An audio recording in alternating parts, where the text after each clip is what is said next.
Hey y'all, welcome back to my channel. Amy here. It has been a day, let me tell you, a day and a half. It has been a week. Just crazy, just crazy. So I got Snoop here. He's gonna help me get through this video with y'all. But we're gonna relax and talk about some books that I read in May. I didn't do a half-month wrap-up this time around because I only read 8 books in the month of May. So I started the month off with Communion by Ella James. This is the 3rd book in the On My Knees duet. Well, it was a duet, but now has become a series, I guess. It has 3 books in there. The first 2 books were Worship and Adore. This was just a continuation of Luke and Vance's story, just the struggles of their relationship. The first 2 books are the struggle of them to finding each other and having a relationship and coming out. And then the 3rd book is just about their relationship and how the public is reacting to them, because Luke is sort of a famous person. But yeah, so it deals with how the public sort of reacts to their relationship and how they are dealing with that, and how it is going to pull them apart or pull them closer together. And we do get a extra character towards the end of this book that is going to be in her next book. That is, I think it's going to be like a start of another series, but I'll get more into that in another video. But anyway, I really enjoyed this one. I didn't enjoy it as much as I did the first 2 books because I love the whole forbidden romance of the first 2 books and just the intensity of the love that Vance and Luke have for each other. But it was still a great read. I still love their story. I still love them. I actually highlighted a phrase in the book because it means so much. It says, God loves people unconditionally. It's one of the strongest messages in the Bible. If our Creator loves us unconditionally, without reservation, we should love ourselves the same way, and we should love each other that way. It's the point of everything, the point of love.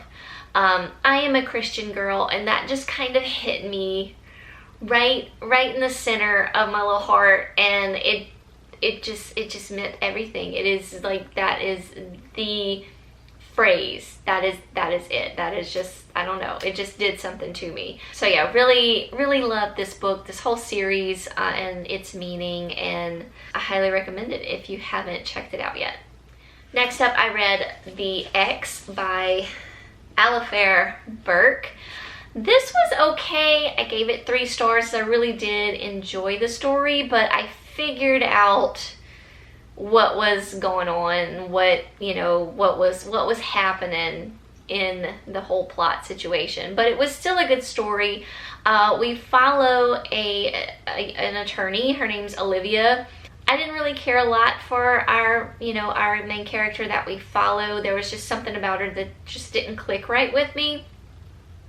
But like I said, I did enjoy the story. It kept me interested and intrigued. Anyway, we follow Olivia. Her ex-fiance has been charged with murder, and she has gone to his side to defend him. So she is his defense lawyer. Like I said, it is a really good story, but I knew where it was going from the moment I met this person. I knew where it was going. I'm not going to say any more than that, but I still enjoyed it up to that point. And like I said, I didn't really care for Olivia. I don't know what it was about her. I think there was some things that the things about her past, I think, and how she treated the ex-fiance that kind of threw me off a little bit.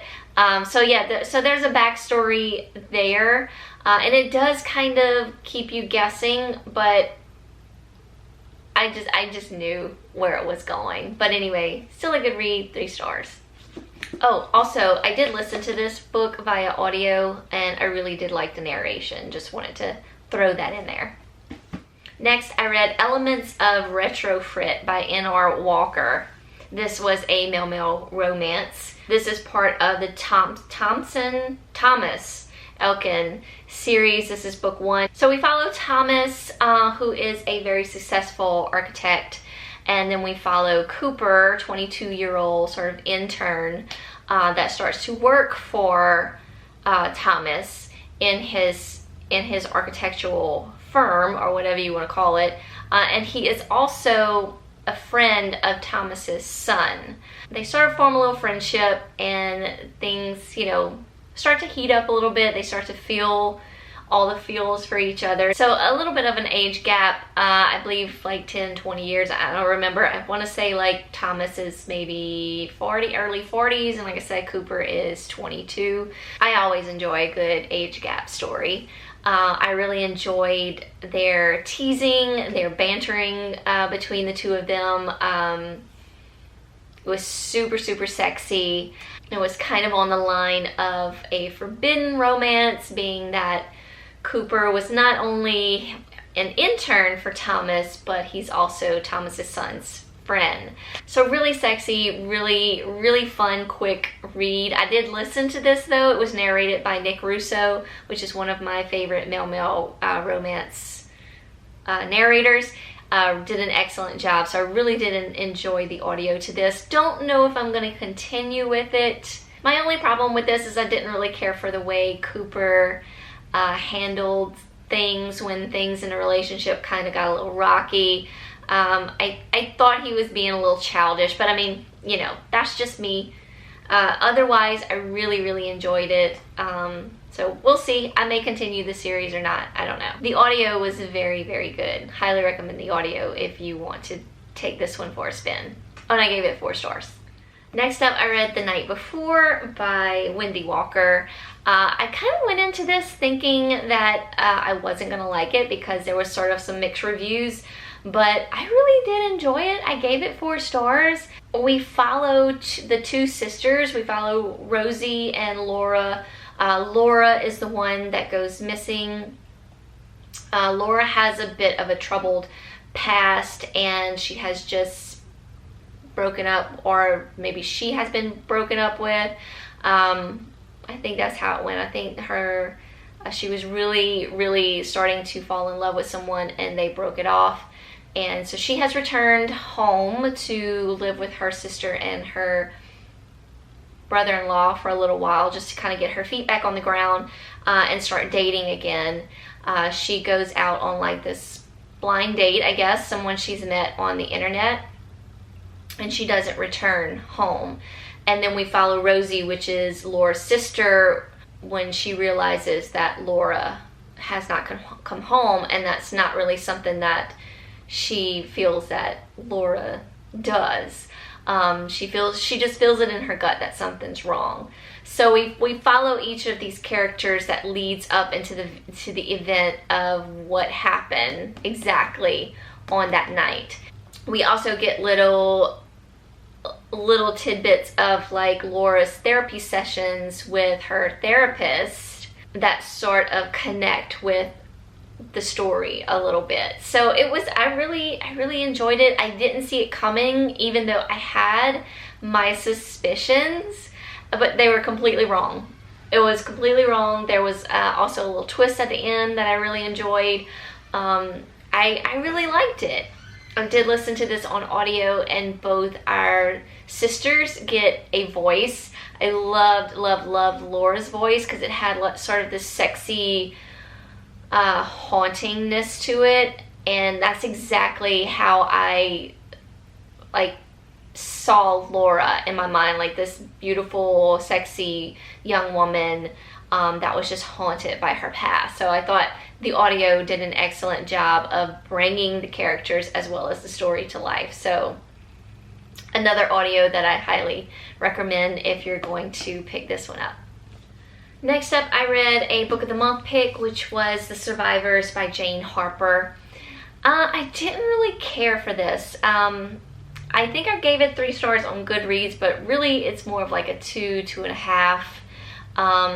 The story did keep me interested. Like, I wanted to know who done it, but it was so slow. It was a very slow building story.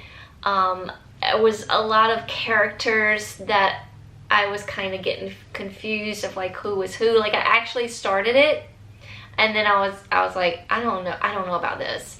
And then I picked it back up, but I started it on audio, and I definitely did not like the audio. I don't recommend the audio.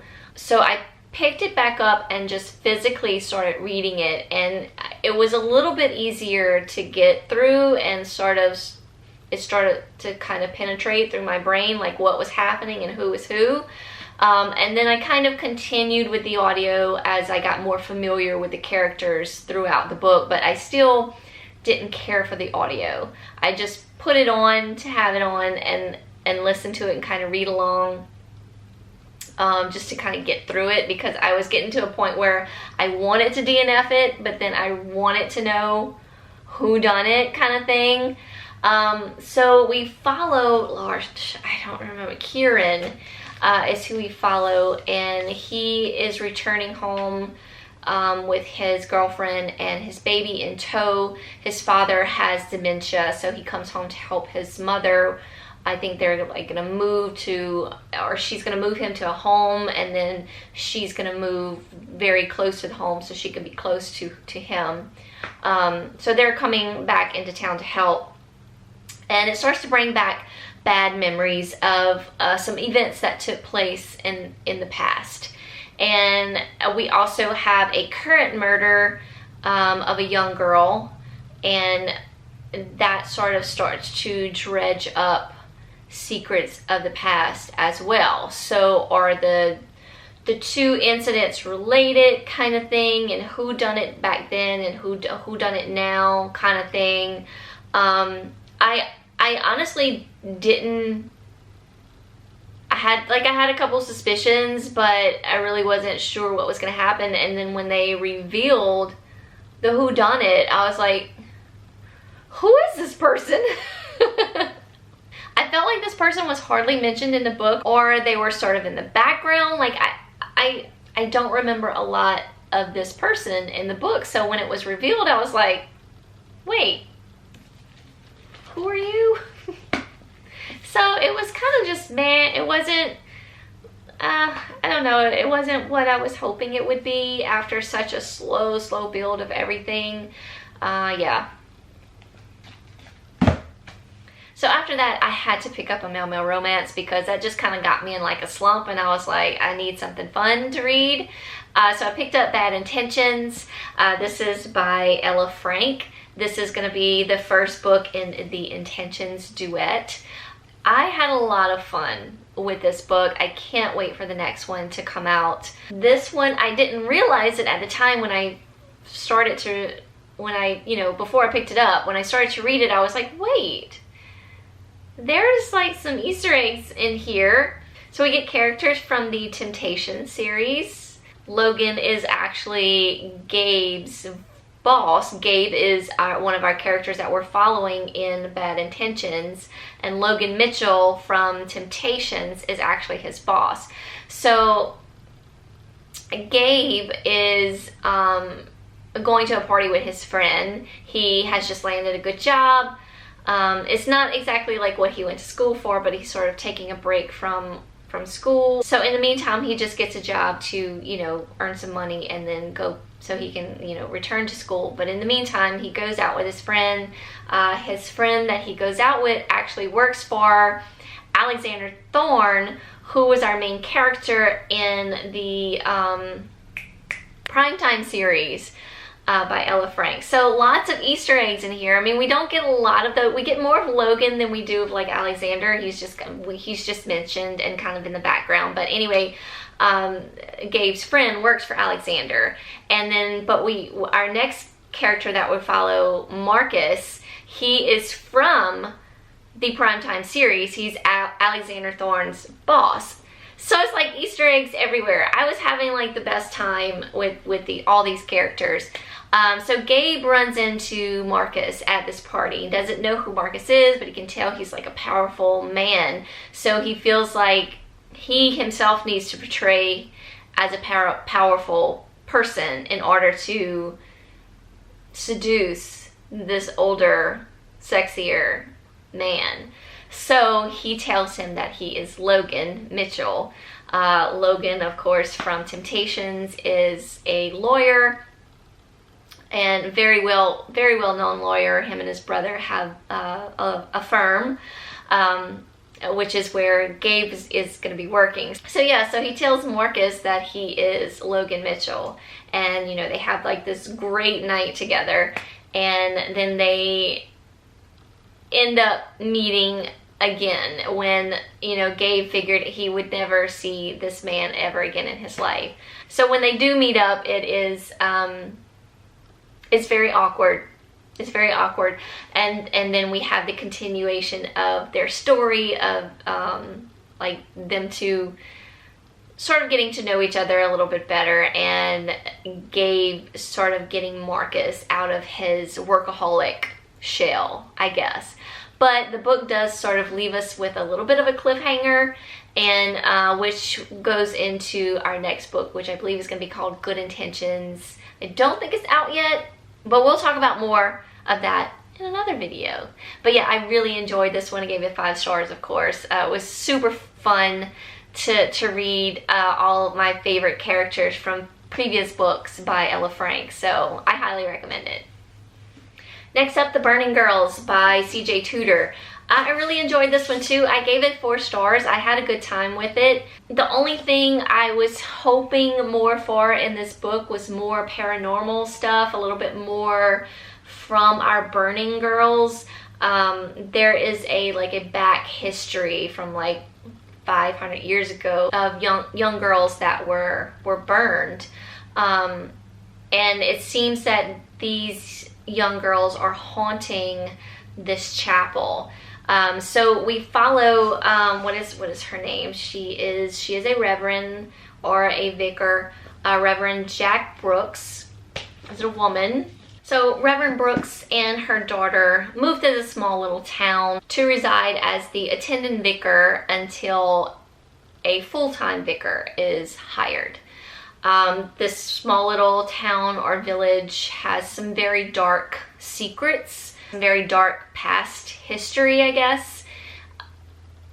Like I said, this chapel that she is going to be preaching at has been known to have some hauntings of the Burning Girls. So we get a little bit of that in the book.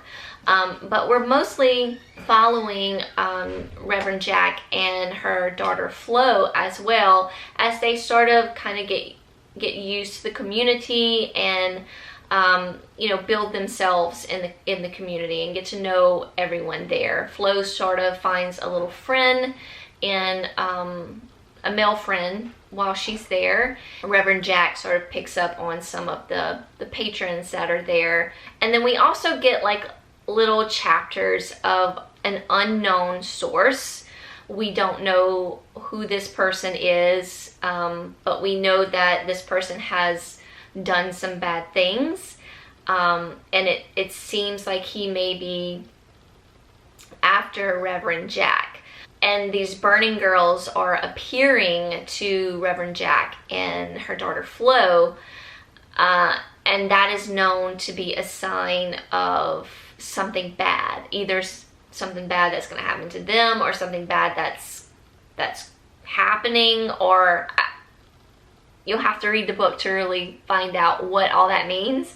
There's a lot going on in this book. You really need to pay attention, but I really enjoyed it. There's a lot of characters. I did listen to this via audio and I enjoyed the audio as well. But yes, you just really need to pay attention when you're reading / listening to this, because there's just a lot of things going on. There's, you know, some past history that we're learning about this little village. There's characters that we need to pay attention to.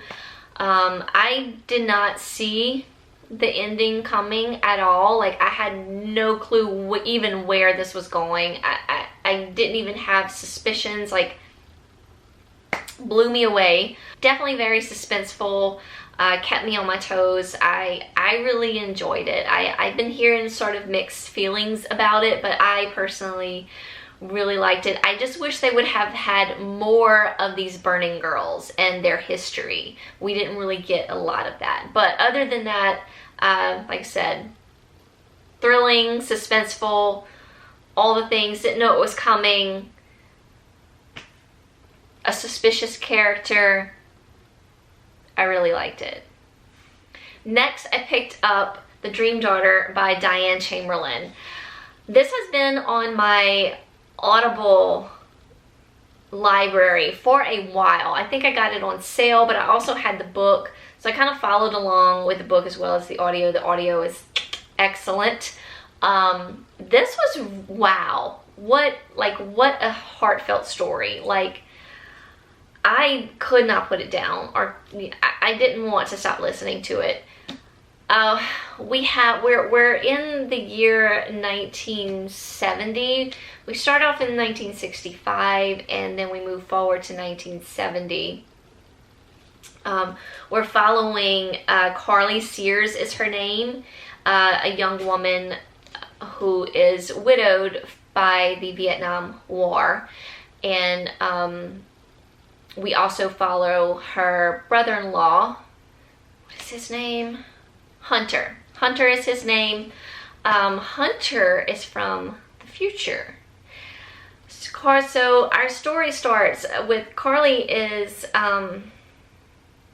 pregnant, and she discovers this right after her husband leaves for Vietnam. And in the year 1970, when she's having her checkups and everything, they discover something's wrong with the baby. It is a heart defect, it's some sort of heart disease. And at this particular time, nothing can be done. It is very fatal for the baby. The baby could very well die either in the womb or after birth. So Hunter wants to send her to the year 2001 to have fetal surgery. She's very skeptical at first, but she will do anything to save this baby because it is the only thing she has left of her husband, Joe. So she is determined to, whether it's a fluke or not, she is going to just take her chance and do it. It is such a heartfelt story, just dealing with time and how it was just so interesting how everything played out, I guess. You're dealing with time and how that affects, I don't know how to explain it, but it was, in other words, I think the meaning of the story is you would do anything for your baby, for your child. I can only imagine. Yes, I mean, I would definitely feel that way, the way Carly did. But something happens at the end where she has to make a very, very tough decision. It was just so heartfelt. I mean, I cried. I don't know. I was wowed by this book and just so fascinated by the events and the time that took place, I guess, or the time traveling that took place, and how it can affect your life and what could go wrong, and how are you going to, how do you deal with that? Carly is her character is a very brave woman. That's all I can say about this character. Highly recommend this. It's sort of a little out of, you know, not my comfort zone, but it's not something that I would normally pick up. But I heard really good things about it, so I it's been on my shelf for a while, so I finally got it, finally listened to it, and it was phenomenal. 5 stars. I highly recommend the audio as well. Very, very good. And last but not least, The Maidens by Alex Michaelides. I loved this. I ended up giving it 5 stars. If you have not watched my vlog about it, I will link that down below. I go into a little bit more detail than I probably will here. But we're following Mariana.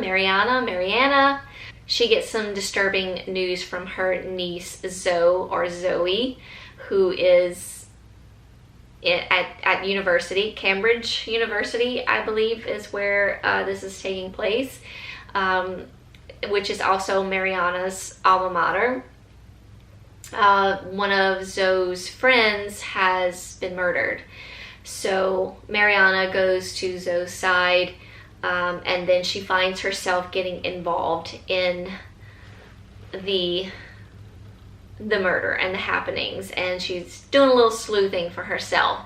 She's very suspicious of Professor Edward Fosca.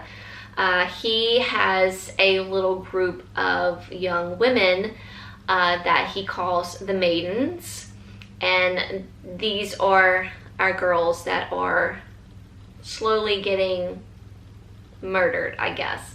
So like I said, Mariana's doing a little bit of sleuthing. She is obsessed with the fact that she thinks Professor Fosca is behind these murders some kind of way, because there are notes left behind. Professor Fosca is a professor of Greek mythology, so that's kind of where our Greek mythology comes in at, as well as Mariana herself.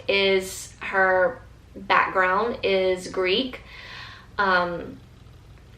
Mariana has also lost someone very near and dear to her. She's lost several people in her past, so she has a very sad sort of soul, and you can feel that throughout the book as she talks about the events that have taken place in her past and how they are intertwining with her present.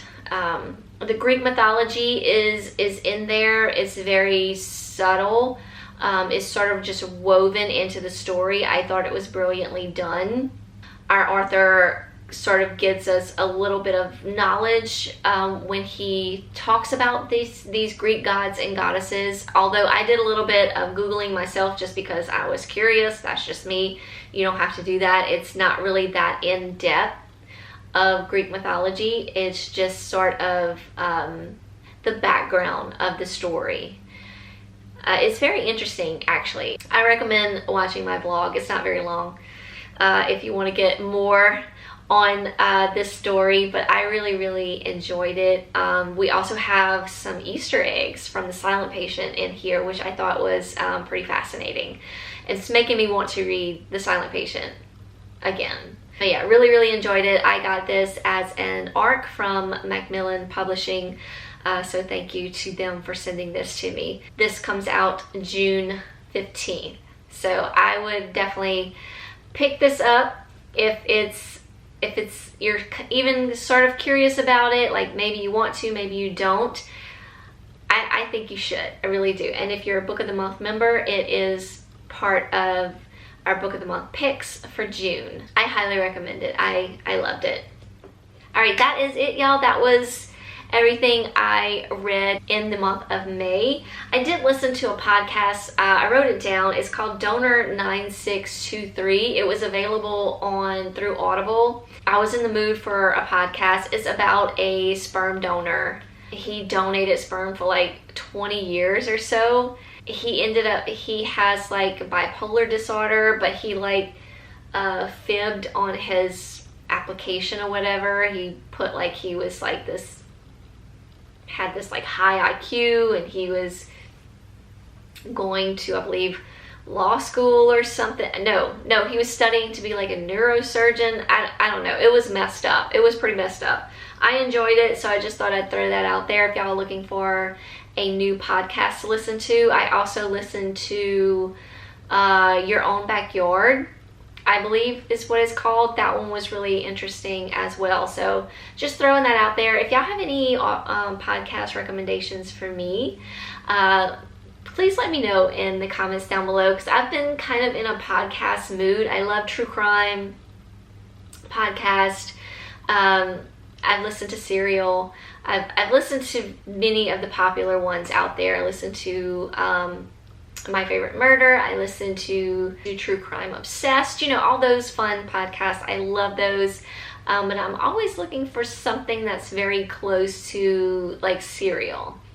And it's been kind of hard to find. So if you have any suggestions for me, let me know in the comments down below. Thank y'all so much for watching. As always, hope you're all doing well and staying safe out there. Hugs from me all around. Happy Pride Month. And I will see y'all very, very soon with a new video. Bye, y'all.